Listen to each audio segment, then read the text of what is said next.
So imagine this for a second. Uh, your roof starts to melt away every time a heavy rainstorm rolls through. Oh, that sounds like a nightmare. Right. I mean, you'd probably be on the phone immediately just screaming at your contractor. Oh, absolutely. Because from our modern perspective, a building that literally dissolves in the rain is, well, it's a massive, incredibly expensive failure of engineering. Yeah, you'd think so, yeah. But if we look at the Sahel region of Africa, a melting building isn't a failure at all. Like, it's actually the vital glue that holds an entire society together. Which is just a complete paradigm shift, you know? Totally. And that's exactly what we're getting into today. We're looking at this whole global movement to decenter the Eurocentric narrative in architecture. Right. And the mission for this deep dive is to completely reframe how you, the listener, look at the physical structures in your own neighborhood. Because, I mean, the story of architecture that you, me, basically almost everyone else was taught in school it's incredibly narrow. It is. It's so limited. It's basically just a highlight reel of stones. Yeah. Like, we start with the white marble columns of ancient Greece. Yeah. Then we march forward to the heavy arches of Rome. Yeah. We hit the soaring stone cathedrals of the Renaissance. And then we just end up at the steel and glass skyscrapers of today. Right. And it creates this very clean, straight line of progress. Yeah, exactly. But that straight line leaves out, well, some of the most sophisticated engineering, ecological, and social systems on the planet. I mean, by focusing almost exclusively on that Western progression, we've entirely missed how indigenous communities, African empires, Asian civilizations, and Pacific cultures were developing these brilliant, highly adaptive design traditions. Traditions that are like actually solving problems modern architects are currently struggling with. Okay, let's unpack this. Because to figure out why a melting building might actually be a triumph of design, we first have to recognize the invisible box we've been operating in. The trap, basically. Right, the essay refers to this as the Eurocentric trap. Yeah. Basically, the dominant historical narrative judges the entire world's architecture through a very specific set of Western values. Yeah, it prioritizes classical antiquity. Right. It values written theory over oral tradition. It celebrates the individual star architect. Their own genius, right? Exactly. But above all else, it worships permanence. Like, the underlying assumption is, if you didn't build it out of heavy stone to last 1,000 years, it barely counts as architecture. It's just a hut, right? That's the mindset. Yeah, exactly. When you set that specific immovable standard as the universal benchmark, everything else is just immediately marginalized. Right. You end up with these incredible, mathematically complex structures built by non-Western societies being slapped with dismissive labels like vernacular or primitive. Yeah, it's so condescending. It really is. They are treated as these quaint cultural artifacts rather than rigorous intellectual and theoretical achievements. A great way to visualize this Eurocentric view, and I loved this analogy from the source, is to think of it like treating a building the same way you treat a finished painting in a museum. Oh yeah, that's a perfect way to put it. Right, because it is a static object, it was created by a single genius, it is owned by someone, and the entire goal is to preserve it behind glass forever so it never ever changes. Yeah, but the plural global understanding of architecture that the essay explores is completely different. It's not a static painting,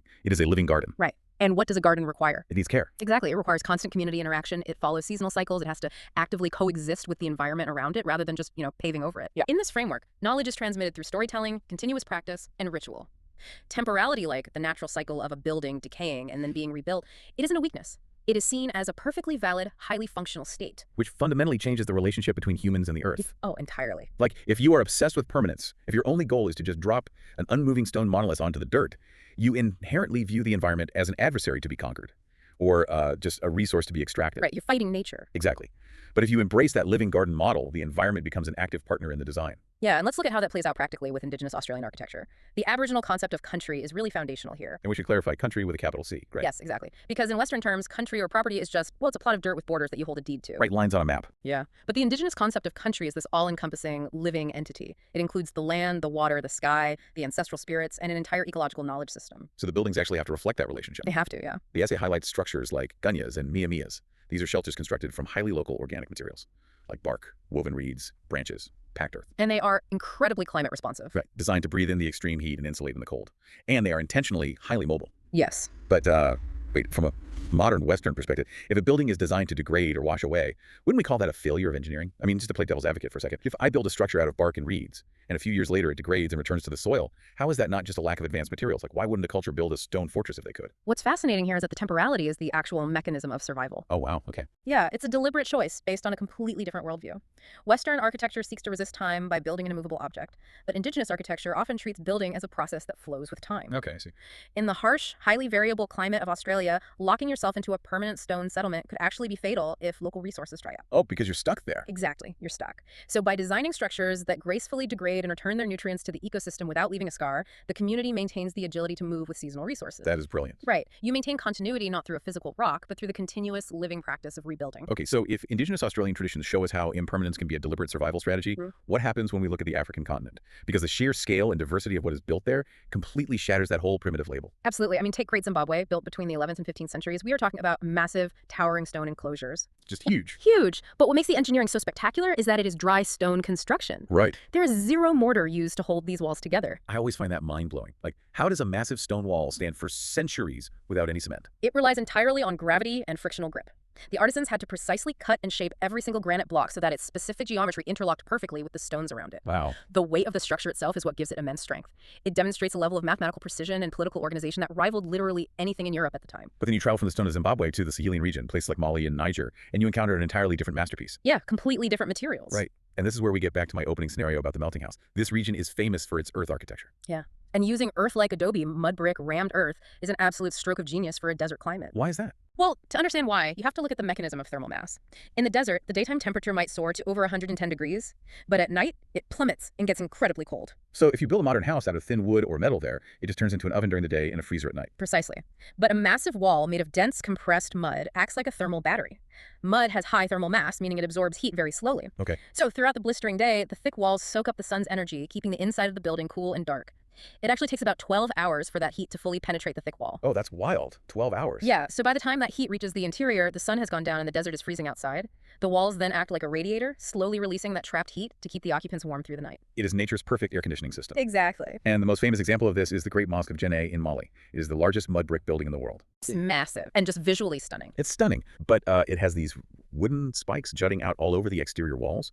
And for a long time looking at pictures, I thought those were just decorative. Oh yeah, a lot of people think that, but those are called Toron beams, and they are highly functional. They are actually a permanent built-in scaffolding system. Right. Because here is the catch with mud architecture. When the intense rainy season arrives, the outer layer of the mosque actually erodes. It essentially starts to melt. Which brings us to the aha moment. If your building melts, it forces an action. Yes, it forces a collective ritual. Every single year, the entire community gathers for a festival called the crepissage. The crepissage. Right. Thousands of people use those Toron beams to climb the walls of the mosque, passing up buckets of fresh mud to manually replaster the entire structure in a single day. So the architecture isn't just providing a place to pray. The physical mechanism of the building's decay is what weaves the social fabric together. Like, if they had built the mosque out of permanent stone, the community wouldn't have that shared annual purpose. The building requires the community, and the community's identity is reinforced by the building. It proves that architecture can organize a society. You see a similar social mechanism in traditional Yoruba compounds in Nigeria. Oh, right, the courtyards. Yeah. Instead of building isolated individual houses facing a street, the architecture consists of these interconnected dwellings organized around central shared courtyards based on lineage and extended family. Let's translate that to the modern world for the listener, just to make it concrete. Think about a typical modern suburban street. It is a rigid grid, right? Very rigid. Your house faces the road, Mm-hmm. you have a private backyard surrounded by a tall fence, and your neighbor has the exact same thing. The architecture physically isolates you. Yeah, you might not even know your neighbor. Exactly. But in a Yoruba courtyard system, all the living spaces face inward toward a shared center. The physical layout actually forces communal interaction. It means childcare is shared, resources are pooled, and disputes are settled collectively. The architecture dictates the culture. Yeah. So we've seen how African and indigenous traditions use buildings to encode community and ecological balance. But when we look at Asian and Pacific traditions, we see architecture used as a literal map of the cosmos and as an active historical archive. Yes, and the section in the essay on Asian traditions is really fascinating because of the sheer contrast between different cultures there. Yeah, let's start with traditional Chinese architecture, because the driving force there is often philosophical systems like Confucianism, right? Which heavily emphasize order, hierarchy, and societal roles. And that philosophy is physically manifested through what the essay calls axial symmetry. Axial symmetry, yes. To put axial symmetry in everyday terms, imagine a highly formal dining room table. The patriarch or matriarch sits at the very head of the table. The seat of power. Right. The most important guests sit closest to them on the right and left, perfectly balanced. The further down the table you go, the lower your status. Traditional Chinese architecture basically does this on a massive citywide scale. Yeah, like the Forbidden City. Exactly. The central axis of a complex like the Forbidden City expresses absolute cosmic and imperial order. You literally walk through your place in the social hierarchy. But then you look at traditional Japanese architecture, and the priorities shift dramatically. Instead of rigid dominating symmetry, you see a deep appreciation for asymmetry and impermanence, and a seamless flow between indoor and outdoor spaces. And their engineering mechanisms are just incredible. Because Japan sits on a highly active seismic zone, right? Yes, very active. So building a rigid stone monument is a terrible idea. An earthquake will just snap it in half. So they mastered timber construction, but the real magic is in their joinery. Traditional Japanese carpenters developed these intricate wood-to-wood interlocking joints that don't require a single iron nail. Wait, why no nails? Like, wouldn't nails make it stronger? You'd think so, but no, because an iron nail is rigid. When an earthquake hits, a rigid nail creates a stress point in the wood, and eventually the nail snaps or the wood splits entirely. Oh, that makes sense. Yeah, but a friction-based interlocking wooden joint has give. When the earth violently shakes, the wooden joints can flex, they slip slightly, and they actually absorb the kinetic energy of the earthquake without breaking apart. Wow. It is a highly advanced form of seismic dissipation that modern structural engineers are still studying today. From surviving earthquakes to mapping the stars, I mean, when we look at South and Southeast Asia, we see architecture serving as the three-dimensional cosmological map. Yes. Hindu temples, for example, are often designed as mandalas, which are geometric diagrams of the universe. Right. And the towering vertical spires, the shikaras, aren't just tall roofs. They are physical representations of cosmic mountains. And Angkor Wat in Cambodia takes this spatial storytelling to its absolute peak. It isn't just an impressive arrangement of stone. The entire complex is meticulously aligned with the solstices and celestial cycles. It's basically a calendar. It is. As you walk through the temple complex, your physical journey from the outer walls to the inner sanctum mirrors the spiritual journey to enlightenment. The building is literally a machine for spiritual transformation. Okay, here's where it gets really interesting. Spatial storytelling is also the defining feature of Pacific architecture, but with a deep focus on kinship and navigating the ocean. Yeah, you have brilliant climate adaptations, like the Samoan Fail. These are open-sided, oval houses with these high thatched roofs that act like chimneys. Oh, to pull hot air out. Exactly, pulling hot air up and out to maximize ventilation in the tropical humidity. But the emotional and cultural weight of Pacific architecture is best seen in the Maori Wairanui, the traditional meeting house in New Zealand. Yeah, this is so powerful. This is honestly one of the most powerful concepts in the entire essay. I want you, the listener, to try and imagine this. Imagine walking up to a building, but you aren't just walking into a structure made of timber and woven panels. You are walking into the physical embodiment of your great-grandfather. Yeah, the architecture is literally anatomically mapped. Every single structural element represents a specific part of a revered ancestor's body. It gave me chills reading about it. The carved mask at the peak of the roof is the ancestor's face. Yes. The massive ridgepole running down the center of the ceiling is their spine. The rafters sloping down to the floor are their ribs. The front barge boards are their outstretched arms welcoming you in. And the profound implication here is that in this culture, historical and genealogical knowledge isn't written down in a dusty book sitting on a shelf somewhere. Right. The building is the living archive. When the community gathers inside the Wairanui to discuss politics or perform rituals, they are literally gathering within the protective embrace of their lineage. The building's a family member. Exactly, it's a family member. So we have all these staggering, highly technical, perfectly adapted architectural traditions around the globe. They map the stars, they regulate extreme heat, they flex during earthquakes, they bind communities together. Which forces a very uncomfortable question. It does. How did the singular, rigid, Eurocentric model of stone monuments and grids become the default way the modern world builds? Well, we have to look at the mechanics of colonial expansion. When European powers colonized these regions, they didn't just extract resources and impose new governments. They fundamentally weaponized architecture. Weaponized it, wow. Yes. They took these diverse organic settlement patterns that had been adapted to local environments over millennia, and they intentionally wiped them out. They imposed the grid. Yes. And the grid isn't about community. It is about administration, military line of sight, and making it easy to collect taxes. Right. They replaced local, breathable earth and timber with imported stone and brick. They built administrative forts and European-style churches that completely blew up the spatial hierarchies that local cultures relied on. And the psychological impact of that forced transition is just devastating.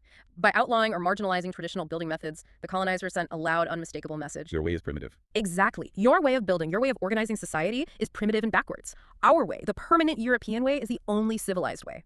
And it caused a massive loss of generational engineering knowledge. I mean, if your entire society functions through the shared child-rearing and conflict resolution of a circular courtyard, and suddenly a colonial administration forces you into a linear, partitioned grid where everyone is isolated, your social fabric literally begins to unravel. Because the environment shapes the behavior. Exactly. But the essay makes a really critical point here. Colonized people didn't just passively watch this happen. Right, there was pushback. Architecture became a physical battleground for cultural resistance. Local builders developed hybrid architectures. They would take an imposed colonial floor plan but build it using traditional thermal mass mud techniques. Or they would adopt European forms but encode them with hidden indigenous symbols in the plasterwork. They fought back through design. If we connect this to the bigger picture, that history of erasure and resistance brings us directly to your doorstep today. Yeah, why does decentering the Eurocentric architectural timeline matter to you right now? Because we are in the middle of an unprecedented global climate crisis. Yes, we are. Modern architecture is hitting a wall. We are slowly realizing that trying to solve every environmental problem by just pouring more concrete and installing larger, energy-hungry air conditioners is a fatal strategy. Concrete production alone is a massive driver of global carbon emissions. Massive. So architecture schools and urban planners are finally waking up. They are decolonizing their curricula. They are looking back at these indigenous and non-Western traditions, not as, cute historical footnotes, but as literal blueprints for our survival. Which is amazing to see. We are seeing a major revival in indigenous-led design. Modern engineers are studying ancient passive cooling techniques from the Sal to reduce energy loads. We are looking at Japanese timber joinery to build sustainable high-rises out of cross-laminated timber instead of carbon-heavy steel. We are relearning that designing with nature's seasonal cycles, rather than trying to permanently dominate the landscape, is really the only sustainable path forward. So what does this all mean? To be clear, decentering the Eurocentric narrative doesn't mean we decide Western architecture is evil and just throw the Renaissance in the trash. No, not at all. It simply means we stop pretending that building permanent stone monuments is the only valid way for humanity to exist. We pull Western architecture off its pedestal and place it back into a much richer, much smarter global conversation. Architecture is a multitude of worlds. A building can be an adaptable process rather than a fixed object. It can be a collective social ritual rather than a piece of private property. It can be a living ancestor. Exactly. We started this deep dive by shattering that neat, straight timeline of human history. We've explored buildings that melt and are reborn through the sheer willpower of a community. We've looked at wooden puzzles that absorb the violent shaking of the earth. We've walked through stone maps of the cosmos. And once you understand the mechanisms behind these structures, you realize that the walls around us are always speaking. It just depends on what language they were built to use. Exactly. And I want to leave you with one final thought to mull over today as you go about your life, walking or driving past the buildings in your own town. If traditional indigenous architecture treats a building as a temporary participant in a living ecosystem rather than as permanent, unmoving property, hey, scratch that. Let me rephrase. If traditional indigenous architecture treats a building as a temporary participant in a living ecosystem rather than as permanent, unmoving property, what would happen if our modern zoning laws suddenly replaced the entire concept of property ownership with ecological stewardship? Oh, that's a big question. Right. If we stopped treating our neighborhoods like static museum paintings and started tending to them like living gardens, how would the very street you live on physically transform over the next 10 years?